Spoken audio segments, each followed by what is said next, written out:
Hey,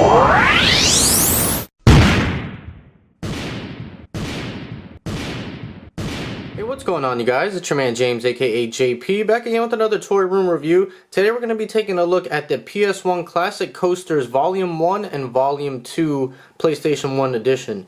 Now, just a couple of things by these titles. Obviously, there's multiple volumes. Volumes 1 and 2 are available. Currently, right now, I found these at GameStop. Volume 3 is out, but it's not available in the US as of now. Right now, it's available in the UK and Canada. They are currently sold out, but those are the only regions where you can find them. Now, by the title PlayStation 1 Edition, that leads me to believe that maybe down the line they'll do a PS2 version, maybe a PS3 version, so that is pretty cool. So with the packaging with these, there's really not much to them. They come in like this little clear bag slip type of thing here. It's really not much, they're just kind of packed in there. But on the top right here, you can see the games and the years that they came out and which volume it is. You got the Sony licensed sticker right there. These are made by Numbskull, and then on the back you just get nothing really, and it's the same for volume 1, which we'll take a look at right here. So you can see that, and everything else is still the same. So I'm going to go ahead and get these out of their packaging, and then we'll take a closer detail look at these. So here are all of the coasters. We'll start with Volume 1. So starting off with Gran Turismo, you can see this basically is meant to represent a PlayStation 1 game case right here. So it's just a miniature version. Now, I do believe this is the PAL version of the Gran Turismo cover. This was not the US version, which funny enough, it says NTSC here, which is the US version. But this cover, I believe, is the PAL cover. And I'll show later a comparison of the US cover to the actual game case. But overall, looks really cool. Looks like a shrunken down PS1 case. So that looks nice right there. The spines obviously have all the names of the games. And then coming to the back, you get the nice artwork from all of the games. And you can see the rubber feet right here, so this does not slip while it's on your table or wherever you are placing it. But just great detail all the way through.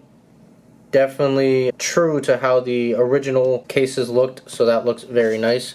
So that is Gran Turismo.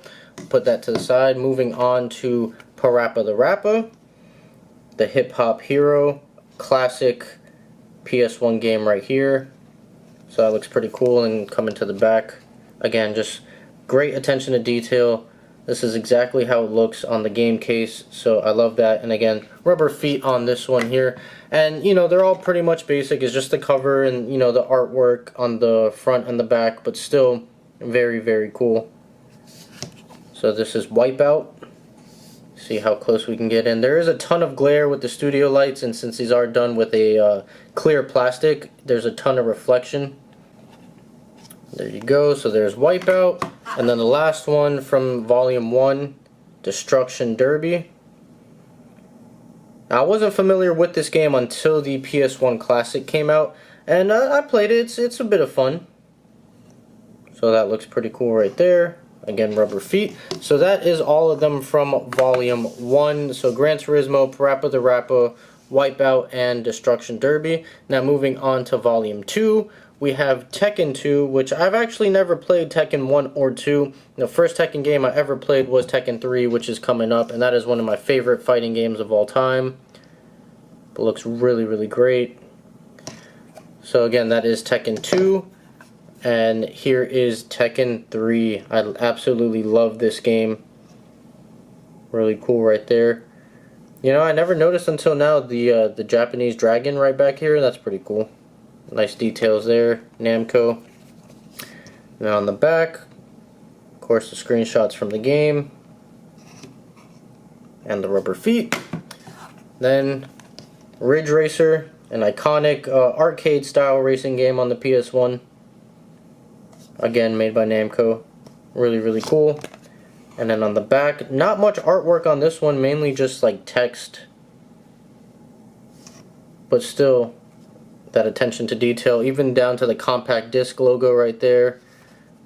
And then the final one, Time Crisis, another Namco one. So this actually, these were all Namco ones. On Volume 2, it's all Namco. I just realized that.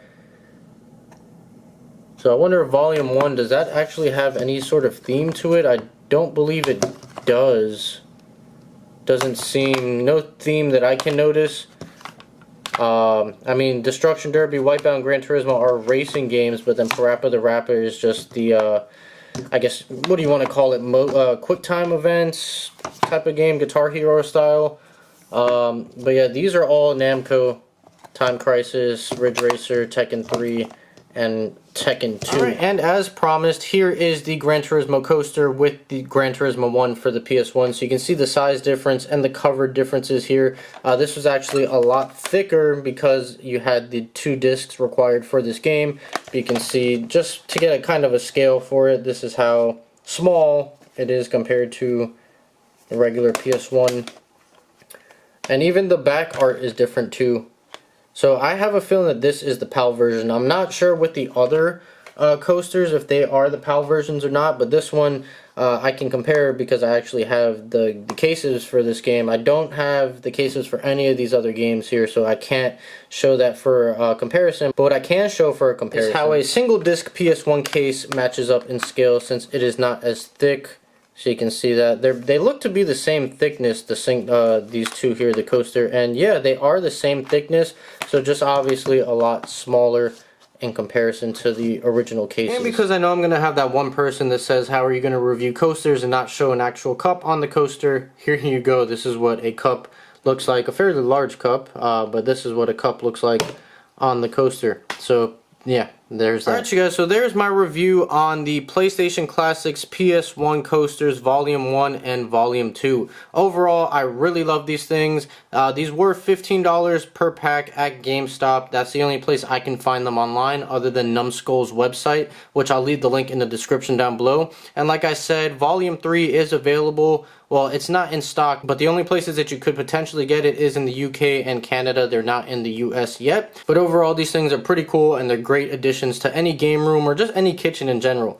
So that is pretty much it. I hope you guys enjoyed this video. If you did, make sure you like, comment, and subscribe. Share this video with your friends. Be sure to follow me on Instagram. The link will be down in the description down below. And as always, stay tuned for more, and I'll see you guys next time.